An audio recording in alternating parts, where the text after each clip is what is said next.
University మంచి భవిష్యత్తు కోసం తెలుగు విద్యార్థులు ఇష్టపడే యూనివర్సిటీ. కాల్ 9059052378 9059052379.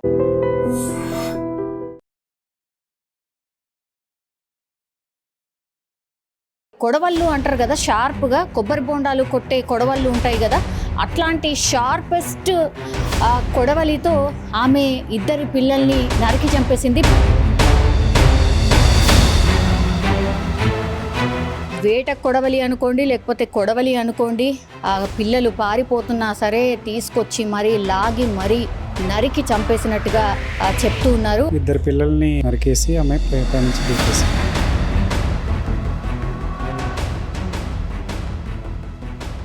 పిల్లల్ని బాగా కొడుతుంది. అంటే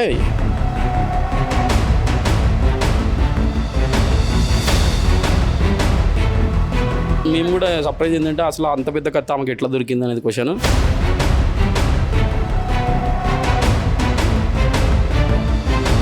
ఆమె ఎంత రూడ్ ఉన్నా, ఆమె ఏం దొరికినా దొరకకపోయినా అట్లా కొడుతుందని మేము ఎక్స్పెక్ట్ చేయాలి సార్.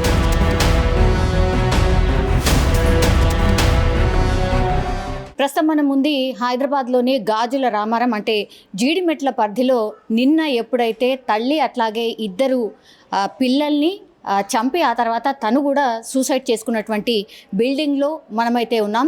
ఇది సహస్ర హైట్స్ అనేటువంటిది గాజుల రామారంలో ఉన్నటువంటి ఒక అపార్ట్మెంట్. అసలైతే ఏం జరిగింది ఏంటి అని కనుక్కునేటప్పటికీ చాలామంది ఇక్కడ ఉన్న వాళ్ళు కూడా ఎవరు కూడా మాట్లాడే పరిస్థితి లేదు. మనకు తెలుసు, ఇటు చూడండి ఒక్కసారి, ఇటు సైడ్ ఇళ్ళే ఉన్నాయి, ఆ తర్వాత ఇటు చూస్తే కూడా మొత్తం అపార్ట్మెంట్సే ఉన్నాయి. ఒక్కసారిగా ఈ నివాస ప్రాంతాల మధ్యలో పిల్లల్ని తల్లి కొడళ్ళతో అంటే కొడవళ్ళు అంటారు కదా, షార్ప్గా కొబ్బరి బొండాలు కొట్టే కొడవళ్ళు ఉంటాయి కదా, అట్లాంటి షార్పెస్ట్ కొడవలితో ఆమె ఇద్దరి పిల్లల్ని నరికి చంపేసింది. పిల్లల వయసు కూడా కేవలం 10 సంవత్సరాల లోపే. సో ఇద్దరి పిల్లల్ని చంపడం, ఆ తర్వాత తల్లి పైనుంచి కిందికి దూకేయడం అయితే జరిగింది. ఒక్కసారిగా నిన్న జరిగినటువంటి ఈ సంఘటనతో అయితే పూర్తిగా ఇక్కడంతా కూడా ఒక భయానకమైన వాతావరణం అయితే నెలకొంది. అయితే ఈ ఇన్సిడెంట్కి సంబంధించి అసలు ఏం జరిగింది ఏంటి అనేది ఈ బిల్డింగ్లో ఉన్న వాళ్ళు ఏమైనా చెప్తారో ఏమో అని అంటే ఎవ్వరు కూడా మాట్లాడే పరిస్థితి లేదు. అట్లాగే కింద మనకు చూడొచ్చు ఒక సైలెన్స్ వాతావరణం కనిపిస్తోంది. ఎవరంటే ఎవరు కూడా మనకు కనిపించట్లేదు. ఇక్కడ క్లియర్గా మనం చూడొచ్చు, ఇది 5 ఫ్లోర్డ్ బిల్డింగ్ అనమాట. వీళ్ళు మనకున్న ఇన్ఫర్మేషన్ ప్రకారం అయితే వీళ్ళు ఉంటుంది 204 అంటే జీవి రెడ్డి, వాళ్ళ హస్బెండ్ పేరు కూడా. సో ఎప్పుడైతే ఈ ఇన్సిడెంట్ జరిగిందో ఈ 2nd ఫ్లోర్కి సంబంధించి అంటే ఈ మెట్ల మార్గం ద్వారా వెళ్ళాలన్నా లేదంటే లిఫ్ట్ మార్గం ద్వారా వెళ్ళాలన్నా కూడా ఇక్కడ ఎవరిని కూడా ఎలో చేయట్లేదు. అండ్ 5 ఫ్లోర్స్ బిల్డింగ్, ఫ్లోర్కి 4 మాత్రమే అపార్ట్మెంట్స్ ఉన్నాయి. ఆ అపార్ట్మెంట్లోనే 204 అపార్ట్మెంట్లోనే ఈ ఇన్సిడెంట్ అయితే జరిగింది. పూర్తిగా మనం చూడొచ్చు ఈ బిల్డింగ్ 5 ఫ్లోర్స్ బిల్డింగ్ కాబట్టి పిల్లలు ఇక్కడ చుట్టుపక్కల ఉన్నటువంటి ఒక స్కూల్లోనే చదువుతున్న పరిస్థితి. కానీ ఇప్పుడు మనం చూస్తే మాత్రం ఎవరంటే ఎవరు కూడా కనిపించట్లేదు అండ్ ఎవరు మాట్లాడడానికి కూడా ఇష్టపడట్లేదు. ఇక్కడే మనం చూడొచ్చు, నిన్న పడిపోయిన తర్వాత కూడా ఇదంతా కూడా వాష్ చేసిన పరిస్థితి, ఇంకా కూడా ఈ బ్లడ్ స్టెయిన్స్ మనం చూస్తూ ఉన్నాం. అంటే ఇక్కడ పైనుంచి ఆమె కిందికి దూకినటువంటి పరిస్థితి, ఇవే బ్లడ్ స్టెయిన్స్ మనకు క్లియర్గా చూడొచ్చు. ఇవన్నీ కూడా ఇంకా కూడా పోనటువంటి పరిస్థితి. అంటే ఇక్కడ పైనుంచి కిందికి దూకేసిన పరిస్థితి అయితే కనిపిస్తోంది. ఇంకా కూడా ఈ ముందర బిల్డింగ్స్ కనిపిస్తున్నాయి, అటువైపు బిల్డింగ్స్ కనిపిస్తున్నాయి. అందరూ కూడా బయటకు వచ్చి చూస్తున్నారు, బట్ ఎవరు కూడా మాట్లాడడానికి ఇష్టపడట్లేదు. యాక్చువల్లీ రీజన్ ఏం చెప్తున్నారంటే మనం చూడొచ్చు, పక్కన కూడా ఒక లేడీ బయట నుంచి చూస్తున్నారు కానీ ఎవరు కూడా మాట్లాడే పరిస్థితి లేదు. ఒక భయానకమైన వాతావరణం అయితే కనిపించిన సిచ్యువేషన్. ఎందుకంటే ఇవన్నీ కూడా నివాస ప్రాంతాలు కాబట్టి ఈ ఇన్సిడెంట్లో ఏం జరిగింది ఏంటి అని కనుక్కున్నప్పుడు యాక్చువల్లీ ఈ మదర్ ఎవరైతే ఉన్నారో ఆమె కొంత హెల్త్ ఇష్యూ ఉంది తనకి. అంటే ఈ కళ్ళు ఏవైతే ఉన్నాయో ఆ కళ్ళకు సంబంధించి ఏదో ఇష్యూ ఉంది, అందులో తనకు కళ్ళు కనిపించవు. అదే జీన్స్ వాళ్ళ ఇద్దరు పిల్లలకు కూడా వచ్చింది. అంటే 3-4 నెలలకు ఒకసారి కూడా ఈ కళ్ళు కనిపించకుండా పోవడం, వాళ్ళ ట్రీట్మెంట్ కోసం హాస్పిటల్స్ చుట్టూ తిరగడం, మానసికంగా కూడా తనకు బాగుండట్లేదు. అంటే ఎక్కువగా ఆలోచించి నాకు వచ్చిందే మళ్ళీ మా పిల్లలకు కూడా వచ్చింది, అసలు ఇంకా నా వల్ల కావట్లేదు, ఈ ఇష్యూలని భార్యాభర్తల మీద తరచుగా గొడవ ఉండేదట. అయితే ఒకానొక టైంలో చాలా టైమ్స్ వాళ్ళ హస్బెండ్కి ఈ ఇష్యూ చెప్పినప్పుడల్లా కసురుకోవడం, తిట్టడం ఇలాంటివి చేసేవాటాడు. ఏంటి ఈ జీవితం అని అనుకుందో ఏమో తెలియదు కానీ బట్ ఒక తల్లి మాత్రం ఇంకా లాభం లేదు అనుకుంది. నా పిల్లల్ని ఇంకా నేను పోషించలేను ఆర్ చూసుకోలేను, బికాస్ తనకు హెల్త్ ఇష్యూ ఉంది సేమ్ ఇట్లాగే. అంటే తనకు కూడా కళ్ళు కనిపించవని చెప్తున్నారు. అట్లాగే మానసికంగా కూడా తనకు పెద్దగా అంటే ఏమీ ఉండదు. అయితే ఈ మదర్కి మానసికంగా ఇష్యూ ఉంది ఒకటి, ఆ తర్వాత పిల్లలకు కూడా హెల్త్ ప్రాబ్లం ఉంది కాబట్టే వాళ్ళని చూసుకోవడం ప్రాబ్లం అవుతుంది అనేసి కూడా ఇంకోటి కూడా వినిపిస్తోంది. సో వాళ్ళని అత్యంత దారుణంగా వేట కొడవలి అనుకోండి, లేకపోతే కొడవలి అనుకోండి, పిల్లలు పారిపోతున్నా సరే తీసుకొచ్చి మరీ లాగి మరీ నరికి చంపేసినట్టుగా చెప్తూ ఉన్నారు. ఆ తర్వాత వాళ్ళిద్దరు చనిపోయారు అని నిర్ధారణ చేసుకున్న తర్వాతనే ఈ బిల్డింగ్ పైనుంచే దూకినటువంటి పరిస్థితి అయితే కనిపిస్తోంది. అత్యంత విషాదకరమైనటువంటి ఘటన. యాక్చువల్లీ మరి తను నిజంగానే ఏమనుకుందో, మనసులో ఏమనుకుందో కానీ సూసైడ్ లెటర్లో కూడా ఓన్లీ మా హెల్త్ ఇష్యూస్ వల్లనే నేను చనిపోతున్నాను, నేను చూసుకోలేకపోతున్నాను, ఫ్రీక్వెంట్గా డాక్టర్ దగ్గరికి వెళ్ళాల్సి వస్తోంది, సో నాకు ఉంది, నా పిల్లలకు కూడా అదే వచ్చింది, నేను తట్టుకోలేకపోతున్నాను అంటూ తాను సూసైడ్ లెటర్లో రాసినట్టుగా కూడా పోలీస్ అఫీషియల్స్ చెప్పినటువంటి సిచ్యువేషన్ అయితే కనిపిస్తోంది. ఇక్కడ ప్రస్తుతం అయితే సైలెంట్. నిజంగానే అంటే ఎవరైనా సరే ఒక అపార్ట్మెంట్లో ఇంత పెద్ద ఇన్సిడెంట్ జరిగినప్పుడు మాత్రం ఎవరైనా ఇట్లాంటి సిచ్యువేషనే మనకు కనిపిస్తోంది అనుకోవచ్చు. మానసికంగా యాక్చువల్లీ తనకు కూడా బాగుండదు. అంటే ఆలోచించి తనకు కూడా మెంటల్లీ కొద్దిగా అంటే యాంగ్జైటీ, డిప్రెషన్ ఇట్లాంటివి కూడా ఉన్నట్టు కూడా చెప్తున్నారు. ఎవరితోనూ కూడా పెద్ద మింగిల్ కాదు, బయటికి రాదు అనేటువంటిది కూడా చెప్తున్నారు. అయితే చాలా చిన్న పిల్లలు ఉన్నారు కాబట్టి ఆ పిల్లలకు కూడా ఆ తల్లికి ఉన్నటువంటి ఇష్యూయే వాళ్ళకు కూడా ఉండడం. మరి ఇది జనరల్లీ అంటే చాలా అంటే హెల్త్కి సంబంధించిన ప్రాబ్లమ్స్ చాలా డిఫరెంట్గా ఉంటాయి. ఇది కూడా కొత్తగా వింటున్నటువంటి ప్రాబ్లం అనుకోవచ్చు. ఎందుకంటే ఆ తల్లికి ఐస్ కనపడవు, అంటే కొంత ట్రీట్మెంట్ చేసుకుంటేనో డాక్టర్ దగ్గర కొన్ని డ్రాప్స్ వేసుకుంటే కానీ కనిపించవు. అట్లాంటిదే వాళ్ళ పిల్లలకు కూడా రావడంతో తట్టుకోలేకపోయింది. అందుకని ఆత్మహత్య చేసుకుంది, వాళ్ళ పిల్లల్ని చంపేసి అనేటువంటిది చెప్తూ ఉన్నారు. అయితే ప్రస్తుతం అయితే ఇక్కడ ఎవరూ కనిపించట్లేదు. బట్ ఈ ముగ్గురు బాడీస్ను కూడా ప్రస్తుతం అయితే గాంధీ హాస్పిటల్కి తరలించారు. అక్కడ పోస్ట్ మార్టం తర్వాత వాళ్ళ నేటివ్ ప్లేస్ వచ్చేసి ఖమ్మంలో దగ్గరలో ఉన్నటువంటి ఒక గ్రామంగా చెప్తున్నారు. సో ముగ్గురిని కూడా అక్కడికి తరలించడం అయితే జరిగింది. ఒక్కసారిగా ఈ ఇన్సిడెంట్ చూసిన తర్వాత, విన్న తర్వాత మాత్రం ఈ చుట్టుపక్కల వాళ్ళు కూడా పూర్తిగా పానిక్ అయిపోయిన సిచ్యువేషన్. అట్లాగే తాను ఒక సూసైడ్ లెటర్ కూడా రాసింది, 6 పేజీల సూసైడ్ లెటర్. ఇప్పుడు 6 పేజీల సూసైడ్ లెటర్లో ఏముంది ఏంటి అని కనుక్కునే ప్రయత్నం చేసినప్పటికీ కూడా అందులో పెద్దగా ఏం లేదు. పోలీస్ అఫీషియల్స్ ఒక్కసారి వచ్చి ఈ డీటెయిల్స్ అన్నీ కనుక్కున్నప్పటికీ కూడా సార్ ఏం జరిగింది ఏంటి అనేది మనం చెప్తారా సార్? ఏమైంది సార్? దేని గురించి అండి? అదే నిన్న ఇన్సిడెంట్ అయింది కదా సార్. నిన్న 2 పిల్లల్ని నరికేసి అమ్మాయి పైనుంచి దూకేసింది. సార్ మీరు ఏ ఫ్లోర్లో ఉంటారు సార్? నేను 3rd ఫ్లోర్. 3rd floor. వీళ్ళు ఉండేది 2nd ఫ్లోర్. 2nd floor. సరే ఎట్లా ఉండేది? తనకేదో ఇష్యూ అని అంటున్నారు, ఏంటి సార్? అప్పుడప్పుడు మానసికంగా ఏదో ఉండేదని అంటుంటారు కానీ మరి తెలియదు ఎగ్జాక్ట్. బయటికి కూడా ఎప్పుడు రాకపోయేది ఎక్కువ. అసలు అంటే వచ్చేది అందరితోటి, కొంచెం మింగిల్ కాకపోయేది. అప్పుడప్పుడు అంటే ఏదన్నా గ్రూప్ ఈవెంట్స్ అవుతాయి అప్పుడప్పుడు వచ్చేది కానీ అంత ఎక్కువ ఉండకపోయేది యాక్టివ్. మరి పిల్లలు సార్? పిల్లలు కిందికి వచ్చి ఆడుకునేవాళ్ళు. They are normal.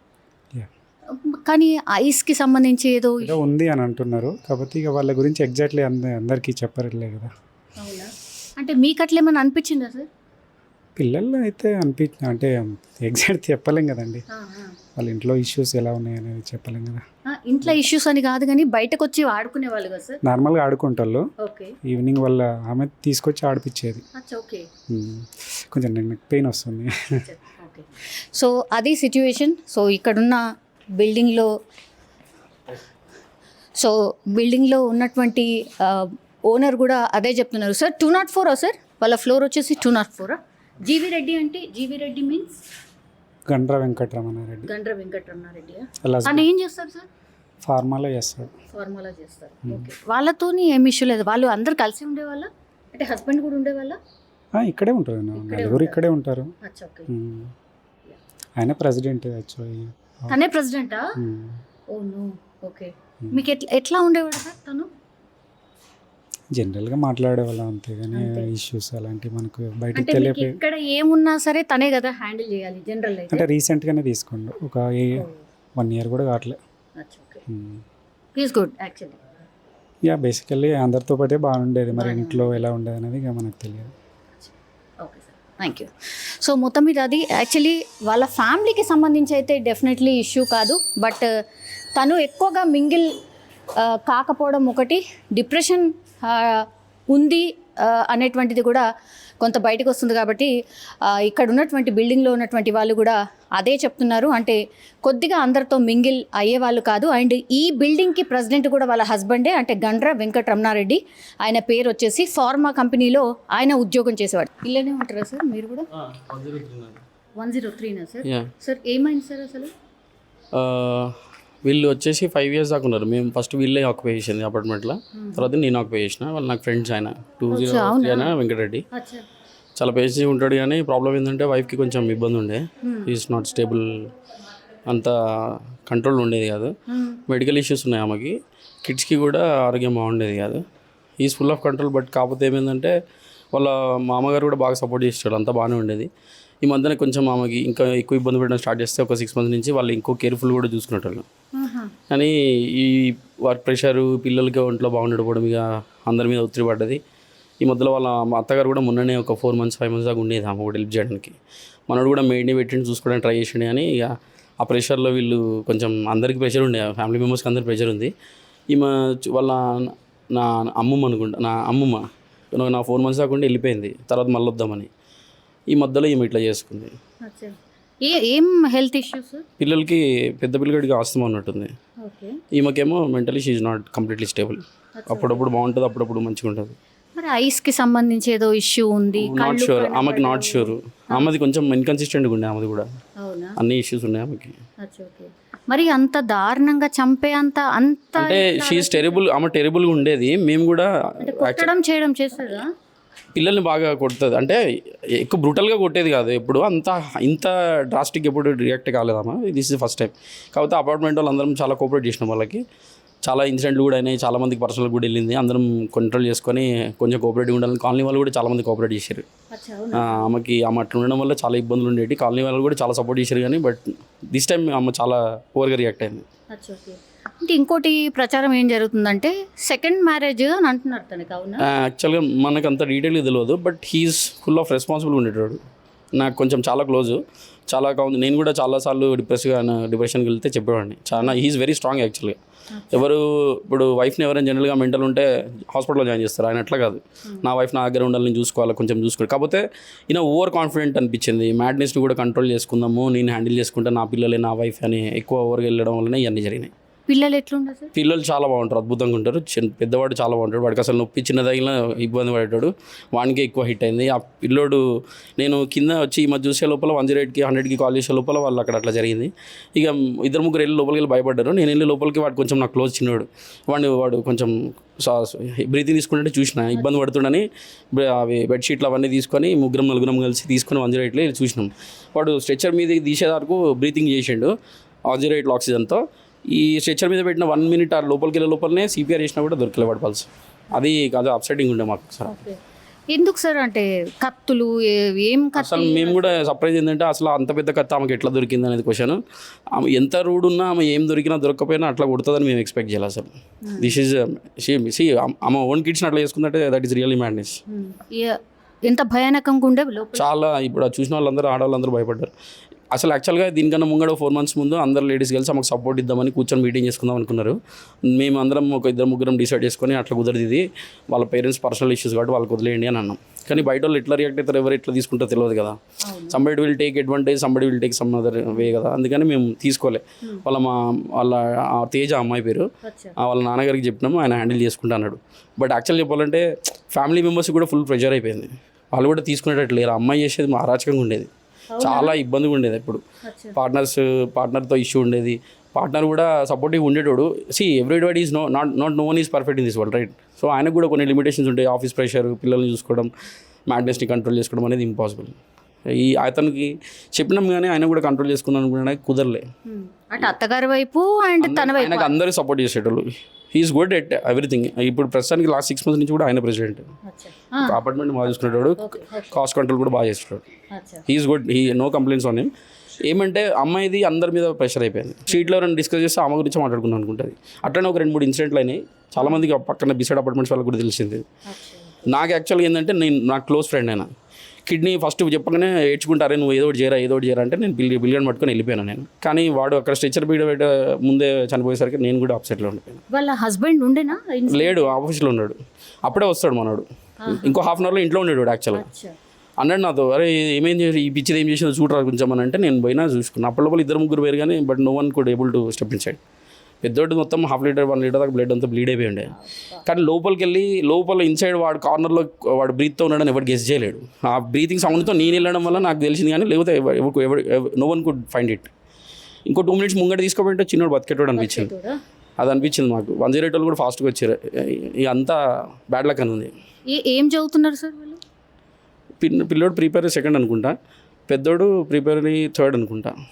5 to 7 years మధ్యలో ఉంటారు ఇద్దరు. అంతే ఏముండదు. పిల్లలు చాలా బాగుంటారు, మంచిగా ఉంటారు. పిల్లలకు కూడా ఏదో ఇష్యూ ఉంది, ఐస్ కనిపించవు, డ్రాప్స్ వేయాలి, ఏదేదో పెద్ద పిల్లడికి ఇక్కడ ఏంటంటే ఎవరికి లోపల ఏముందో తెలియదు. అందరూ అన్పాపులర్ అన్నీ చేస్తూ ఉంటారు. ఈజ్ వెరీ గుడ్ ఫాదర్, ఆమె కూడా very good mother. It's all madness. ఆమె అన్సర్టినిటీని కూడా ఆమెను కూడా పుష్ చేయలేము కదా. ఇన్ని రోజులు బాగానే చూసుకుందామా. షీ డెలివర్డ్ 2 babies 7 years దాకా చూసుకుందంటే she's not a mad mom, right? She also did. మెంటల్గా అన్స్టేబుల్ ఉంటే ఇక తను కూడా ఏం చేయగలదు. We can't blame anyone. ఇప్పుడు వాడు లక్ లేదు వాడికి మీద, లేకపోతే వాడు కూడా ఉండేటోడు. సో అమ్మ పేరు వచ్చేసి తేజస్విని. ఆమెకు కేవలం 32 సంవత్సరాలు మాత్రమే ఉన్నాయి. సో తనకి కళ్ళ సమస్య ఉంది. అదే సమస్య తన 2 పిల్లలకు కూడా వచ్చింది. అంటే ప్రతి 4 గంటలకు ఒకసారి కళ్ళల్లో ఆ చిన్న పిల్లలిద్దరికీ కూడా డ్రాప్స్ వెయ్యాల్సిందే, లేకపోతే కళ్ళు కనిపించవు. ఇప్పుడు ఇదే ఆ తల్లి మనోవేదనకు కారణమైంది అన్నట్టుగా చెప్తున్నారు. ఎందుకంటే హర్షిత్ రెడ్డి, ఆశీష్ రెడ్డి వీళ్ళిద్దరు కూడా కేవలం 11 సంవత్సరాలు 10 సంవత్సరాల లోపు పిల్లలే కాబట్టి ఆ చిన్న కుమారుడైతే పాపం కొనా ఊపిరితో ఉన్నప్పుడే హాస్పిటల్కి తీసుకుని వెళ్ళే ప్రయత్నం చేసినప్పటికీ కూడా ఆ హాస్పిటల్ తీసుకుని వెళ్ళే లోపే చనిపోవడం అయితే జరిగింది. సో మానసికంగా అట్లాగే హెల్త్ ఇష్యూస్ వల్లనే తను చనిపోయినట్టుగా పూర్తిగా ఆమె రాసినటువంటి సూసైడ్ నోట్ ద్వారా స్పష్టంగా తెలుస్తోంది. కొడవళ్ళు అంటారు కదా, షార్ప్గా కొబ్బరి బొండాలు కొట్టే కొడవళ్ళు ఉంటాయి కదా, అట్లాంటి షార్పెస్ట్ కొడవలితో ఆమె 2 పిల్లల్ని నరికి చంపేసింది. వేట కొడవలి అనుకోండి, లేకపోతే కొడవలి అనుకోండి, ఆ పిల్లలు పారిపోతున్నా సరే తీసుకొచ్చి మరీ లాగి మరీ నరికి చంపేసినట్టుగా చెప్తూ ఉన్నారు. 2 పిల్లల్ని నరికేసి ఆమె నుంచి తీసేసి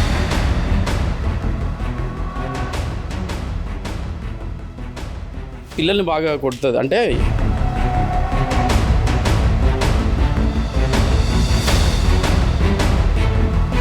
మేము కూడా సర్ప్రైజ్ ఏంటంటే అసలు అంత పెద్ద కత్తి ఆమెకి ఎట్లా దొరికింది అనేది క్వశ్చన్.